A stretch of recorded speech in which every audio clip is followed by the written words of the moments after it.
Dawn Wells était surtout connue pour son rôle de Mary Ann Summers dans Gilligan's Island. Dawn a eu une brillante carrière, mais sa vie personnelle n'a cessé de s'effondrer, et elle a tragiquement succombé au Covid-19. Elle était l'une des stars les mieux payées d'Hollywood, mais elle a finalement eu besoin d'une campagne GoFundMe pour sauver sa vie à l'âge de 80 ans. Mais pourquoi? Restez à l'écoute pour en savoir plus sur sa vie fascinante. Dawn Wells est née le 18 octobre 1938 à Reno, le Nevada. Elle était l'unique enfant de ses parents. Le père de Dawn dirigeait une entreprise de construction locale, tandis que sa mère était femme au foyer. Jeune fille, elle a fréquenté le Reno High School dans sa communauté, puis a poursuivi ses études pour obtenir un diplôme en chimie. Avant d'obtenir son diplôme, Dawn, qui avait l'intention d'étudier la médecine, a abandonné ses études pour obtenir un diplôme en Theater Arts and Design. Pendant ses études universitaires, la jeune actrice s'est lancée dans les concours de beauté et, en 1958, Wells a été couronnée Miss Nevada. L'année suivante, elle a représenté son université au concours Miss America 1960 dans le New Jersey. Dawn obtient son diplôme en art du théâtre en 1960 et fait ses débuts au cinéma la même année dans The Roaring Twenties et The New Towns. Par la suite, Wells travaille sur plusieurs projets télévisés, notamment The Joey Bishop Show et 77 Sunset Strip. Son rôle décisif, lui, est offert en 1964 dans Gilligan's Island, où elle incarne son personnage emblématique, Mary Ann Summers, une fermière qui a gagné un voyage à la loterie.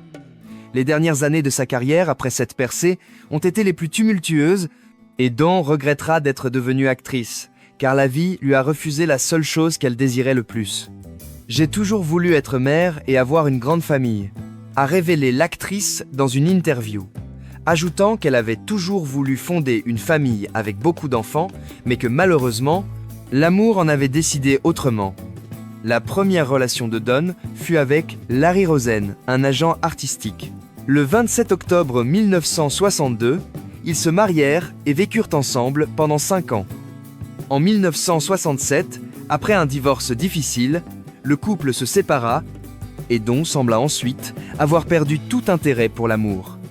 Ils se sont probablement séparés parce qu'ils étaient trop occupés pour s'investir dans leur mariage. Dawn a épousé Larry 2 ans seulement avant la diffusion du tout premier épisode de Gilligan's Island. Et ils se sont séparés la même année où l'audience de la série a explosé.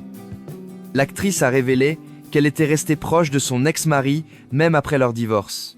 « Mon mari et moi avons été mariés pendant 7 ou 8 ans, puis nous avons divorcé, mais nous sommes restés amis », a confié Dawn à Smashing Interview. « Mais j'étais tout le temps en déplacement. J'étais toujours en tournée pour jouer dans des pièces de théâtre. Même si elle a eu quelques relations avec des hommes au cours des dernières années de sa vie, aucune n'a abouti au mariage.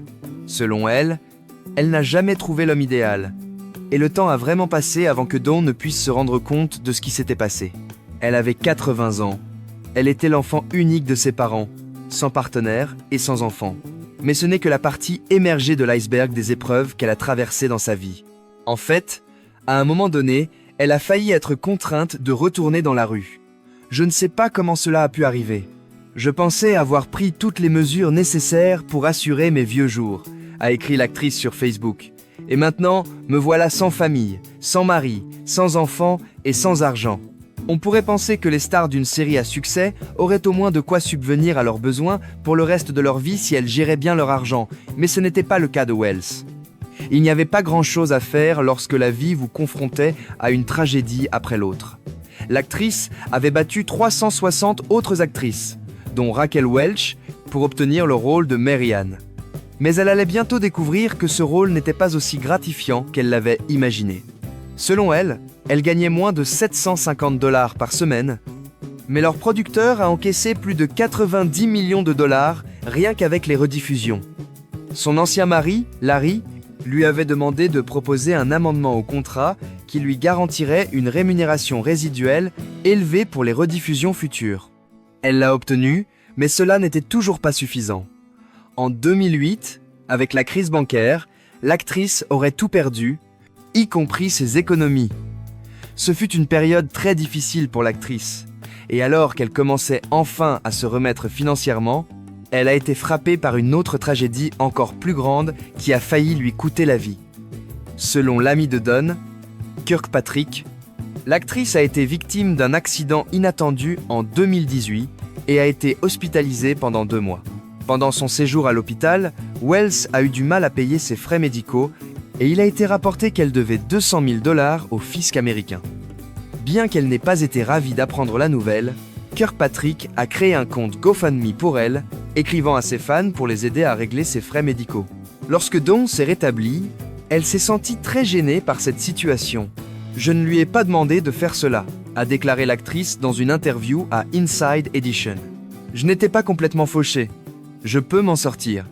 Je peux encore trouver un emploi et aller travailler. » Elle a toutefois exprimé sa gratitude envers ses fans qui l'ont soutenue tout au long de cette période difficile. Grâce à ces fonds, l'actrice a pu rembourser sa dette au fisc, régler ses factures médicales et même déménager dans une maison de retraite médicalisée. La campagne a permis de récolter environ 180 000 $ pour venir en aide à l'actrice malade.